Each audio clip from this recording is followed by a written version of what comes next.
Bharatiya Janata party Narendra Modi और अमित शाह का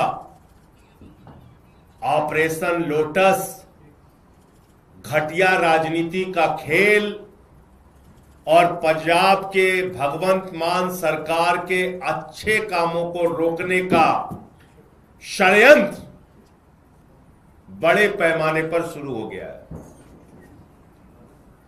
पंजाब में भगवंत मान जी की सरकार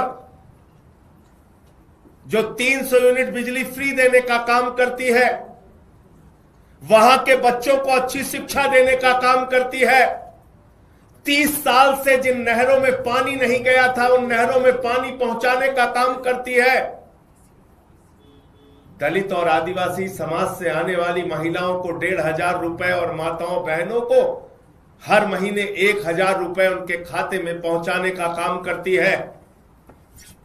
और इतना ही नहीं, पंजाब के किसी भी व्यक्ति को कोई गंभीर से गंभीर बीमारी हो जाए 10 लाख रुपए तक का इलाज मुफ्त में कराने का काम करती है। ऐसा बेहतरीन काम करने वाली भगवंत मान की सरकार, ऐसा बेहतरीन काम करने वाली आम आदमी पार्टी की सरकार को भारतीय जनता पार्टी ने, नरेंद्र मोदी और अमित शाह ने रोकने, तोड़ने और उनके काम को बाधित करने का काम किया है। पंजाब की जनता के साथ धोखा देने का काम किया है।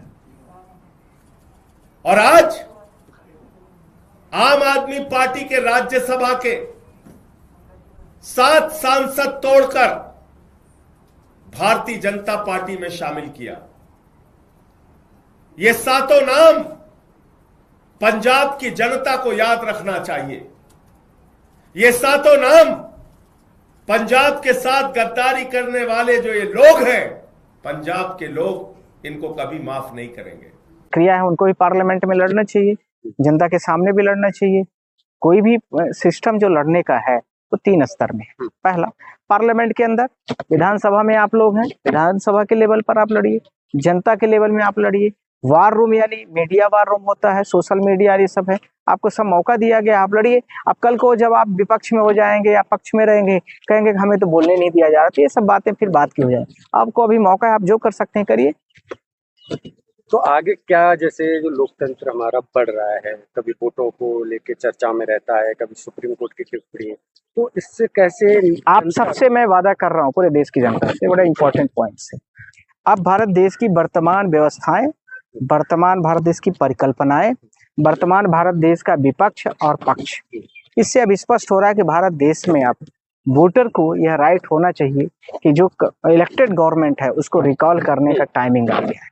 अब यह भारत देश की वैधानिकता पर भी चैलेंज है, भारत देश की डेमोक्रेसी पर भी चैलेंज है, वो हम लोग करेंगे। अब क्योंकि नेता जनता के प्रति रिस्पॉन्सिबल नहीं रहे, 1% नहीं है, न उनका वचन पत्र उठाइए, न तो उनका घोषणा पत्र लागू होता है, न तो उनकी कोई भी बातें जो मंच से बोली जाती हैं वो कहीं दिखती हैं एग्जीक्यूट हुई, न तो इसके साथ में पूरे देश में जहां जहां पर जाते हैं घोषणाएं करते हैं वो यूं ही बोल दिए गए शब्द मान लिए जाते हैं लोगों के। मीडिया उसी में उनका बड़ी वाहवाही करती है कि प्रधानमंत्री जी आम खा के चूसते हैं, क्या बोलते हैं, आम कोई देश के मुद्दे बात नहीं करते हैं। प्रधानमंत्री जी झालमुड़ी खाते हैं कि आम खा के चूसते हैं कि चूस के खा दी, क्या है ये मीडिया है भारत देश की। तो ये अब लग गया कि अब देश की जनता उनसे जवाबदेही, अकाउंटेंसी तय करेगी, उसके लिए हम लोग अब करेंगे कुछ। तो जनता का क्या कदम होना चाहिए आने वाले? पहले तो कुछ भारत देश की सुप्रीम कोर्ट से कुछ ऐसी चीजें मिल जाए स्पेशल, और फिर उसके बाद ये सब चीजों को किया जाए। इसमें कानून बनना चाहिए, करेक्ट बनना चाहिए, इसमें कहीं कोई दिक्कत नहीं। अब समय आ गया होना चाहिए जो आप सजेशन करें, वो तो हम लोग लेके आ रहे हैं पिटीशन।